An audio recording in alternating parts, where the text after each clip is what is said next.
안녕하세요. 주토피아 채널의 제이입니다. 오늘은 S&P 500 헬스케어 섹터 ETF인 XLV에 대해서 알아보겠습니다. 투자 스터디 ETF 편에서는 국내와 해외 상장된 ETF 중에서 포트폴리오에 참고할 만한 ETF를 다루고 있는데요.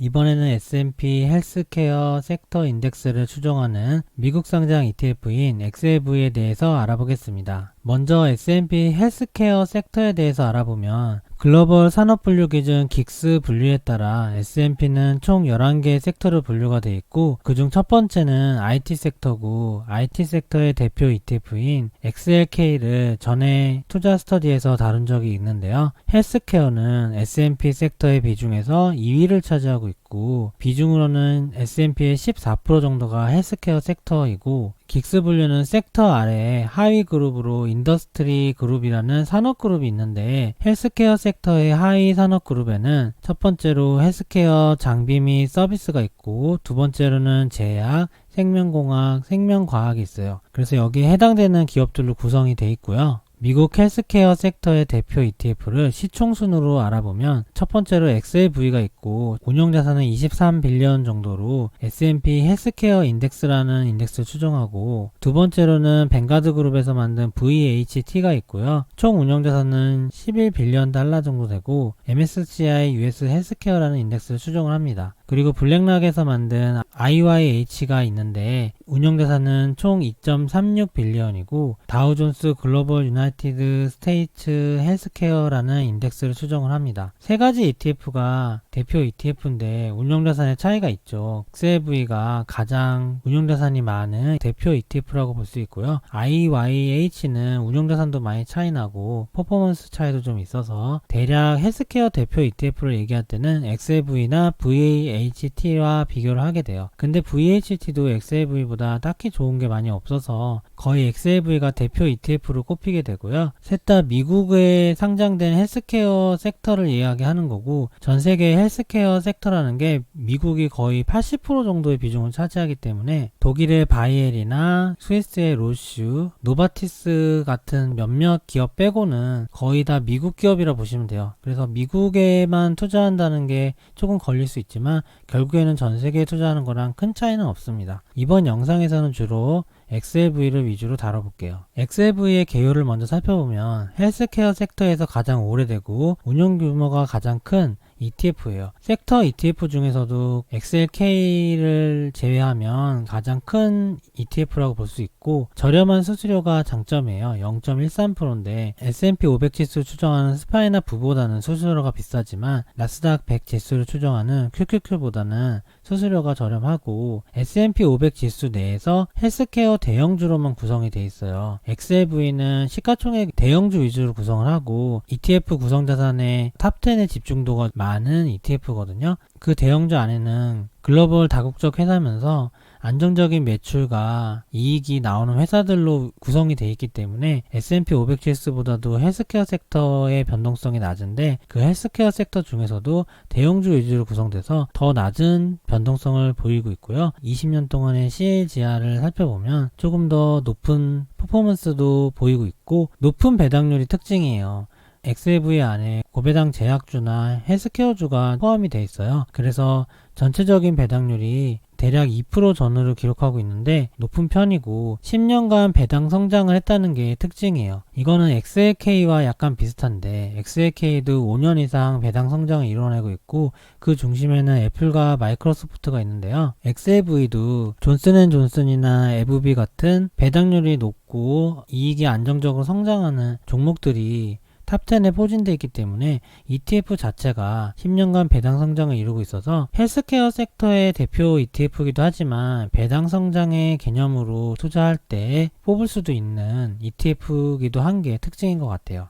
그럼 etf닷컴에서 XLV를 검색해서 한번 살펴보겠습니다. XLV는 헬스케어 섹터 SPDR 펀드라고 불리우고요. 주당 가격 100불 정도로 저렴한 편인 게 특징이고, 헬스케어 대표 ETF 중에서 XLV와 VHT가 있다고 했잖아요. VHT의 주당 가격은 2배인 200불 정도예요. 그리고 미국 ETF 중에서 조금 유명한 ETF들은 100불이 넘는 게 워낙에 많아요. XLV는 100불 정도 되니까 투자하기에 유리한 주당 가격을 가지고 있고, 이거는 ETF.com에서 펀드 점수를 매기는데 92점의 A 랭크를 기록하고 있고요. XLK는 S&P 500 지수 안에 있는 헬스케어 주식들을 추정하는 ETF예요.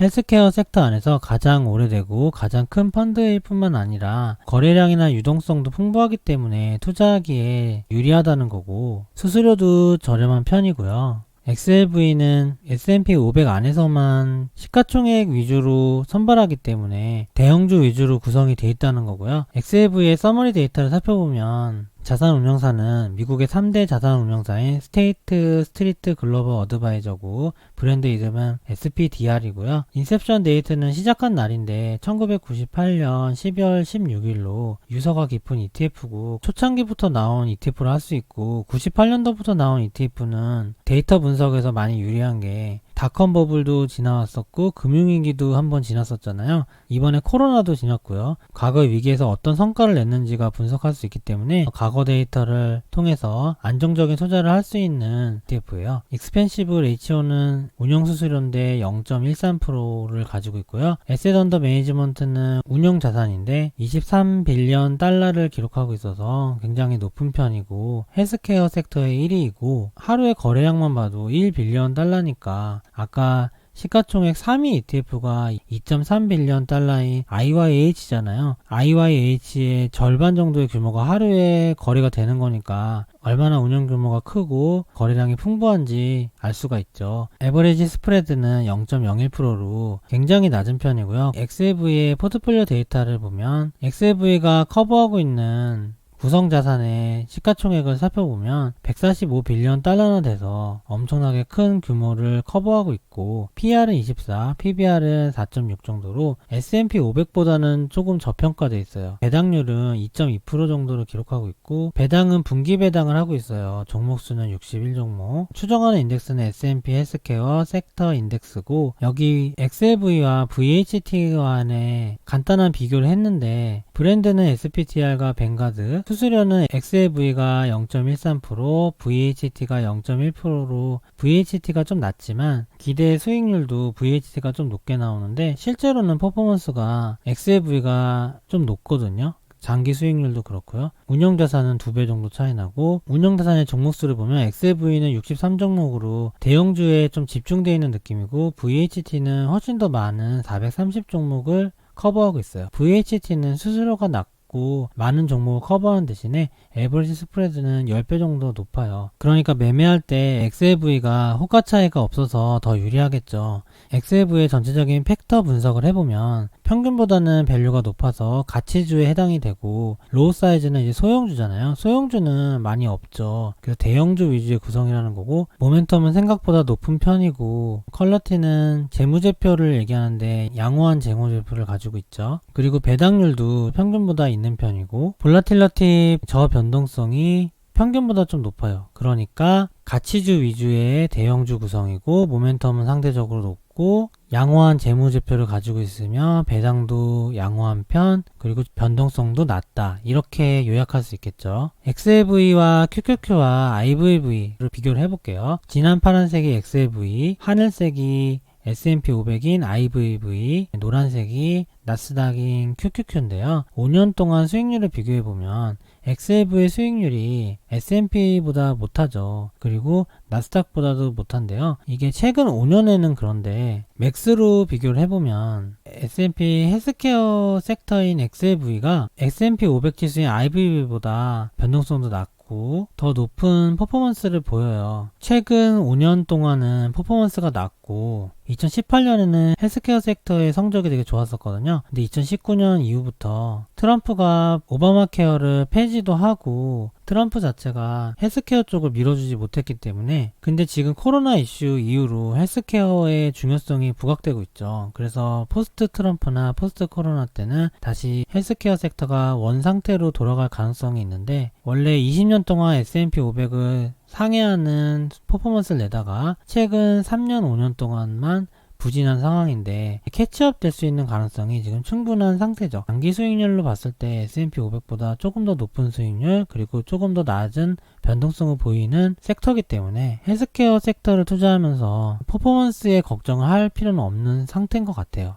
현재는 IT 섹터의 퍼포먼스가 굉장히 높죠. 그래서 XLK가 훨씬 더 높은 퍼포먼스를 보일 텐데요. XLV도 조금 반등할 시기가 됐다는 거고, XLV의 탑10 섹터를 살펴보면 제약이 39%로 가장 높은 비중을 차지하고 있고, 헬스케어 장비가 33%, 헬스케어 서비스가 18%, 생명공학 쪽이 7% 정도를 차지하고 있어서 어느 정도 섹터가 균형적인 구성을 보이고 있고, SLV의 탑10 홀딩스, 그러니까 탑10의 비중 1위부터 10위까지의 종목을 살펴보면 1위가 존슨앤존슨으로 10%, 2위가 유나이티드 헬스그룹으로 7.5%, 헬스케어 서비스 제공 회사고요. 머크가 5.1%, 다국적 회사 화이자가 5%, 제약이죠. 제약회사인 에브비가 4.5%로 5위, 에보트가 4.3%인데 에보트는 다국적 의료기기 및 건강관리 회사래요. 그리고 서머피서 사이언티픽이 3.9%로 7위, 서머피서 사이언티픽은 의료 생명과학 서비스를 제공하는 회사고요.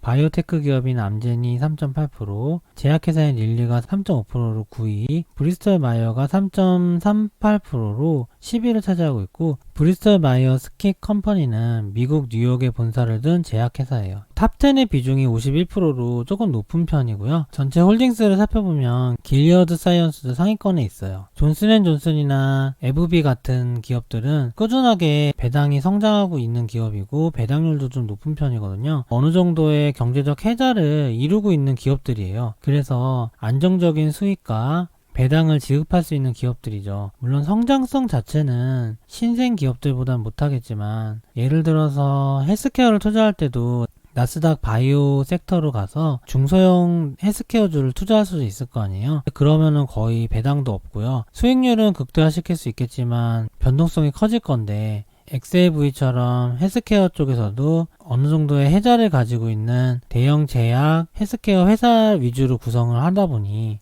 훨씬 더 변동성도 낮으면서 꾸준히 안정적인 수익을 내고 배당까지 챙길 수 있는 구성이 되는 거죠. 그래서 XLV의 배당률이 2% 정도까지 나오고 있는 중이고, 벤치마크 대비 배당률 자체가 XLV가 조금 높아요. XLK도 약간 그런 경향을 보이는데 현재 추세가 그런 것 같아요. 어느 정도 분야별 최고의 회사들이 승자 독식처럼 이익과 점유율을 다 가져가고 있는 상황이 연출되고 있기 때문에 대형주 위주의 구성이 결국에는 안정적인 배당 성장과 높은 퍼포먼스 두 가지를 다 이뤄내고 있는 상황이에요. XLV는 대형주가 97%죠. 벤치마크는 86%인데 중형주는 2.5%밖에 없어요. 그래서 거의 대형주라고 보시면 되고, 경쟁 ETF인 VHT에도 간단히 보면 수수료가 낮은 게 장점이지만 에버지 스프레드가 훨씬 크고요. 모멘텀은 비슷하지만 중소형주가 많고 가치는 좀 떨어지고 배당률도 조금 더 떨어지고요. 퍼포먼스는 비슷해요. XLV랑 VHT랑 크게 차이는 없거든요. 주당 가격이 VHT가 훨씬 높다 보니 배당률이 좀 더 높고 주당 가격이 절반이니까 이런 거는 선택을 하면 될 것 같고요. 다시 돌아와서 XLV의 구성을 리뷰해보면 미국 헬스케어 대형주 위주로 구성되어 있고, 제약이 40%, 헬스케어 장비가 33%, 헬스케어 서비스가 18%, 생명공학이 7% 정도로 섹터별로 균형있게 종목이 구성되어 있고, 상위 10개 종목이 비중으로 보면 51%를 차지해서 높은 편이고요. 10개 안에 있는 헬스케어 주식들이 어느 정도 해자를 가지고 있는 안정적인 이익과 배당을 주고 있는 기업들이라서 ETF가 안정적인 배당 성장을 보이고 있다는 거고, 거의 10년 정도나 배당 성장을 이뤄내고 있고요. 미국에 상장된 다국적 회사들을 거의 다 보유하게 되고, 존슨앤존슨과 머크, 파이자, 에브비, 릴리, 브리스톨 마이어가 제약주고, 유나이티드 헬스그룹은 헬스케어 장비나 서비스, 에보트도 헬스케어 장비일 거고요. 그리고 서머피서 사이언스는 헬스케어 장비 서비스에 해당될 것 같아요. 암젠은 바이오테크나 제약에 해당될 것 같고, 이런 식으로 균형 있게 구성이 되어 있다는 거고요. 그래서 XLV의 결론을 내보면 코로나 이후에 언택팅 관련 IT 섹터와 헬스케어 섹터가 주목을 받고 있는데, 다시 주목을 받고 있는 헬스케어 섹터의 대표 ETF이고요. 전 세계 제약의 80%의 점유율을 보이고 있는 미국 헬스케어에 투자하기 때문에 전 세계를 다 투자한 건 아니지만 거의 다 투자한 효과가 난다는 거고, 가장 높은 시가총액을 가지고 있고 가장 유서가 깊은 ETF 역사, 가장 높은 거래량, 그리고 가장 낮은 스프레드를 보이는 모든 걸로 따져봤을 때 헬스케어 ETF 투자 시에 유리한 조건이고, 상대적으로 저렴한 주당 가격 100불이라는 것도 장점이고요. 상장 이후 20년간 S&P 500 지수보다 변동성도 낮고 퍼포먼스도 우위를 보였어요. 근데 최근 5년간은 S&P 500 지수보다 열세예요. 상대적인 저평가 상태라는 거예요. 트럼프 이후에 헬스케어에 대한 소외가 영향도 있었을 것 같고, 코로나 이후에 헬스케어가 더 주목이 받다 보니 저평가가 해소될 확률도 있는 상황이죠. 그리고 헬스케어 대표 대형주 위주로 되어 있기 때문에 그 대형주 안에 높은 이익 수익률과 배당 수익률을 보이는 주식들이 대거 포함이 되어 있어서 XLV ETF 자체가 거의 10년간 배당 성장하고 있다는 게 특징이고, 섹터 투자를 위한 선택도 할 수 있겠지만 배당 성장 투자 개념에서도 선택할 수 있는 ETF라는 게 특징인 것 같아요. 그래서 헬스케어 섹터에 투자하면서 낮은 변동성과 높은 성과, 그리고 상대적으로 저렴한 가격, 높은 배당 성장까지 추구한다면 XLV를 투자하면 좋은 성과를 낼 수 있을 것 같아요. 오늘은 S&P 500 대표 헬스케어 섹터 ETF인 XLV에 대해서 간단하게 알아보았는데요. 앞으로도 섹터별로 대표 ETF를 소개해드리는 시간도 갖게 될 것 같고, 저는 기본적으로 배당을 중심으로 둔 투자를 하기 때문에 배당 성장 투자에 대한 개념으로 좋은 ETF들을 소개시켜드리는 시간을 가져보도록 하겠습니다. 좋아요와 구독 부탁드립니다. 감사합니다.